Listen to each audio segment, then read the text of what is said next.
Alright, I started working on a updated correction for the Miccas using the mini DSP mic, just because I can get a lot more revisions in, and it ends up being a little bit more accurate.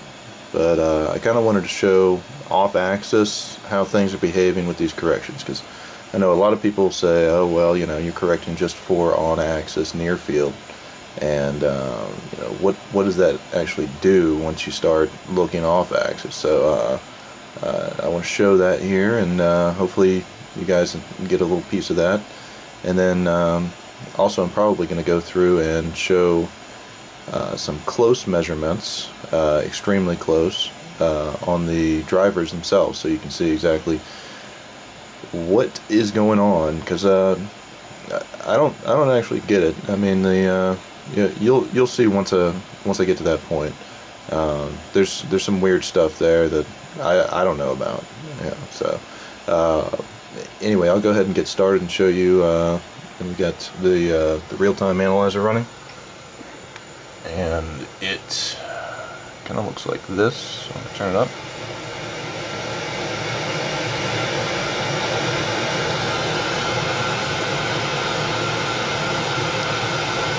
Pretty nice and flat. Then we'll go ahead and put the speaker. You can see. I'll go ahead and turn it all the way back now. Nice and slow.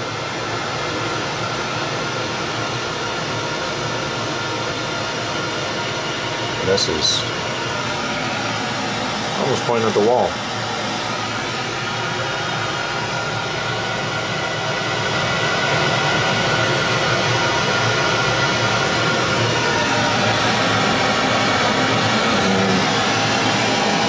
I'll show you.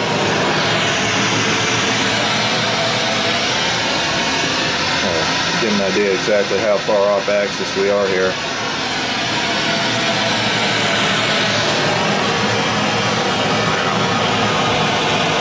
Went back over here.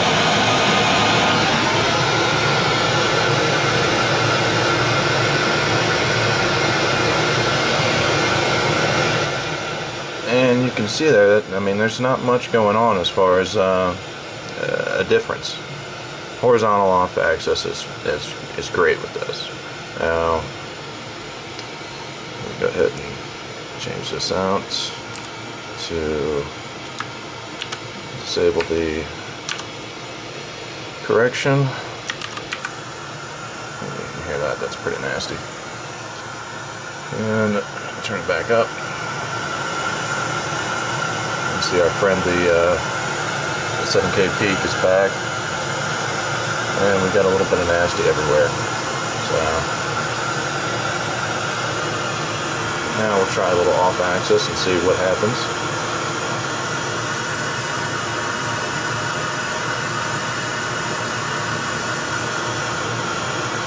Things start to get better, but that 7K peak never goes away. And I'm turning the speaker right now. Can't show you both at the same time, but you can see the results.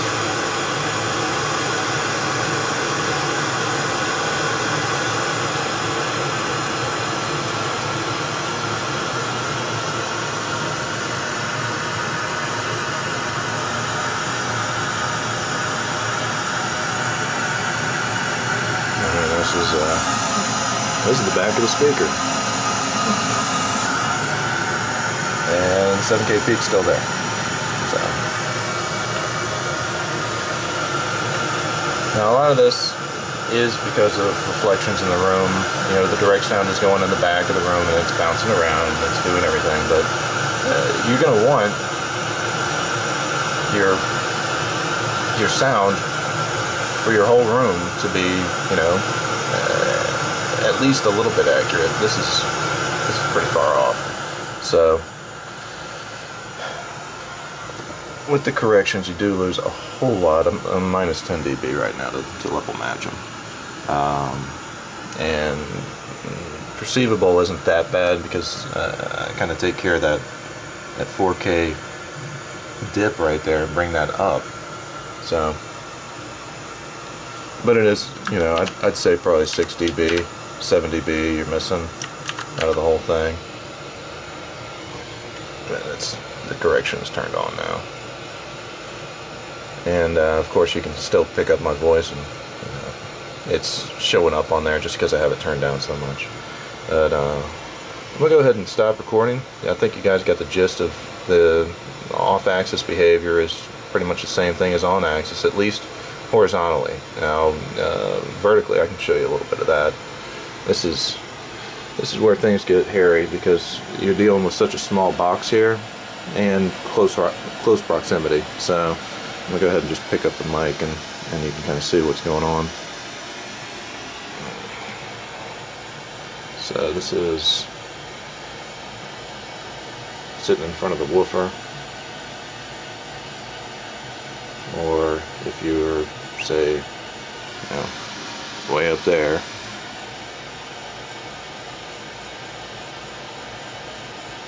you lose the top end, which, I mean, you can kind of imagine, yeah, the horizontal behavior for a tweeter is not going to cover you sticking your head 8 inches above it when you're only 2 feet away.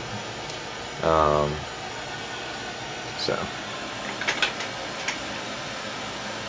general idea is with these corrections is you're definitely going to want to be on axis with the tweeter. I mean, that's how it works. But I did want to kind of go over something else, and I'm going to go ahead and just pause this so I can get that set up. So, hold on.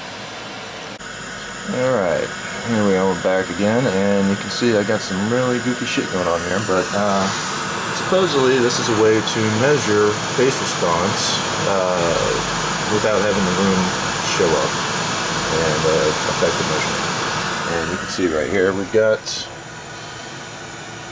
pretty flat freaking response, except for the 7K peak, which is definitely, as you can see here, coming from the woofer, because it runs all the way out.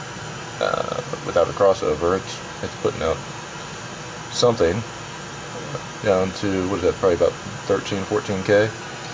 But you can see the roll off of the driver itself here, which it's got a little bump right there, which I think is Don Keel's the guy who figured that out. It's going to have that bump in it, but so it's actually going to be flat right here, and then roll off. Starting at 80 and roll down to minus 20 dB at 60 hertz. Now it is a ported design, and it looks like, from what I can tell, the port is set up at I think 52 hertz, something like that. So it helps out, but it's going to have a V in the response because it's ported so low.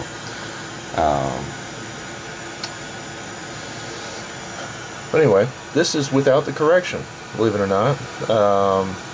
It's nice and flat. You know, that's what the speaker's trying to do. Now, if I go ahead and enable my correction, hold on there.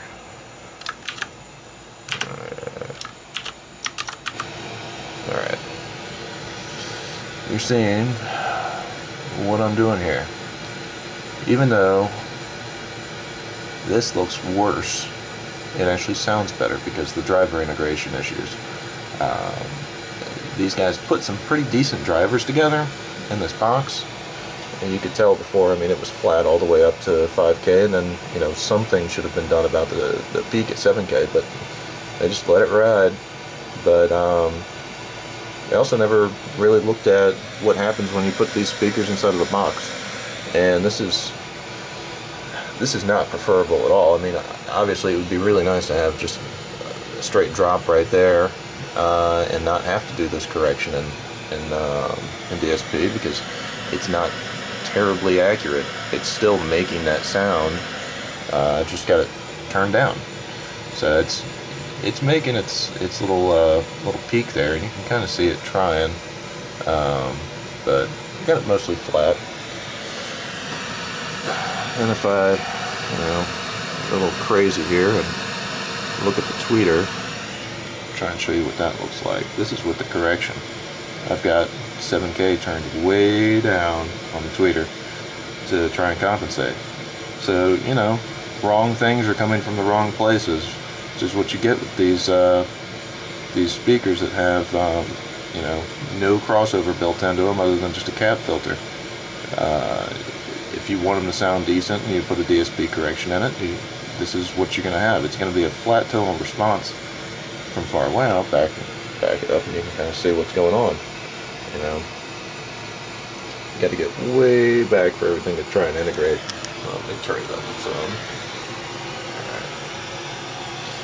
And you know, once you get out here, it's all right.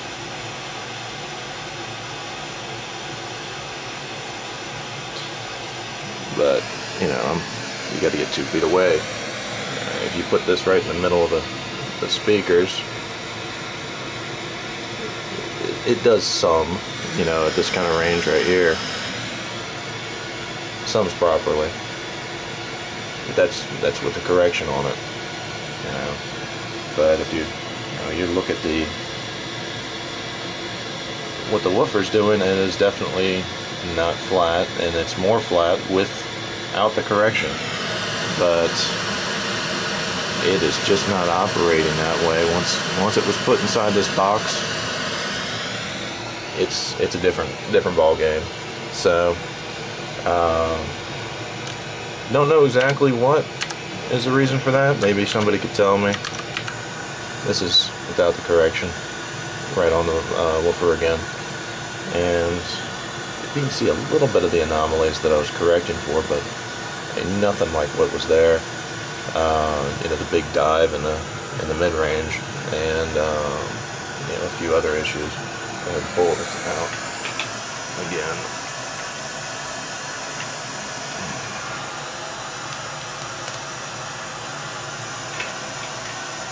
Alright, got my mic set. Pull the speaker out.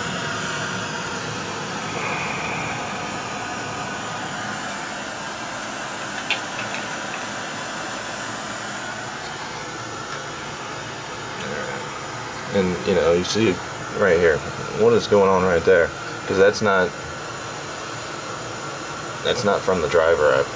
I don't know. I mean, I guess that might just be an artifact that shows up in the driver once you get far enough away, or maybe that's cancellation from the tweeter, or maybe the tweeter's just not strong enough to pull it down there, because it looks like it's crossed over down to almost 2K. But it's hard to tell. I'm not disconnecting drivers. I'm just measuring really close to them. So, you know, this is why I don't recommend the Miccas without correction, because this is an abomination. That's 12 dB right there. And you know, you do the correction, and everybody's happy. So, I mean, it still rolls off at the top. It's going to sound warm, but this is the updated correction that I've got, and I think it looks really good. I've still got to test the other driver, and I know it's got a different response, but it's not terribly different. So I'm probably going to make some corrections on it. I think this is a good starting point. Turn this off, it's driving me insane. But it ought to be a pretty good way to go. And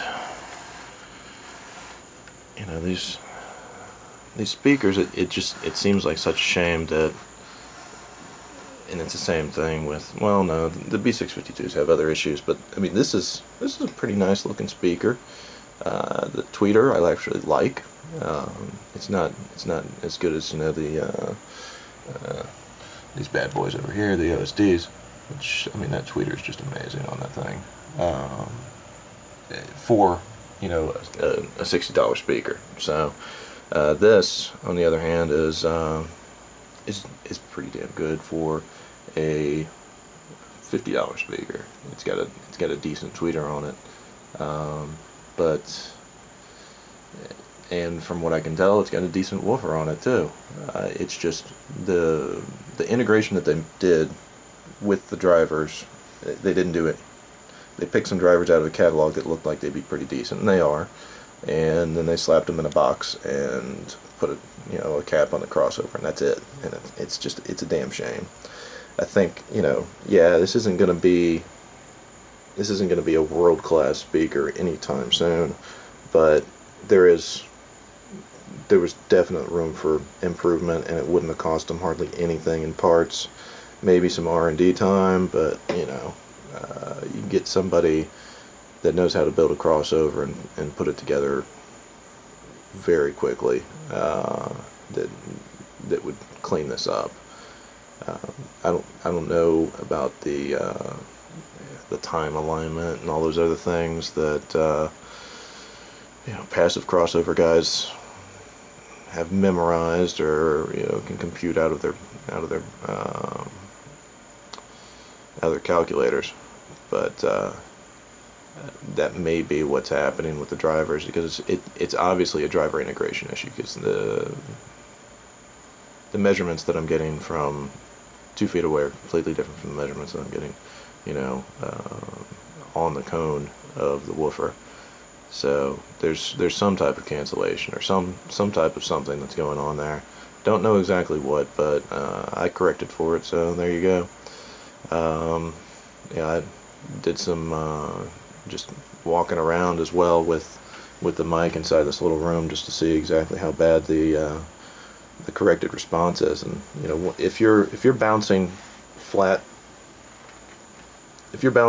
noise off of a wall, it's going to come back relatively flat, minus any attenuation that's going to happen with the sheetrock. So I think that it turned out pretty good. I have to do the actual measurements. I did a couple, and this is the uncorrected measurement I'll show you, and this is just, it's bad. It's very bad.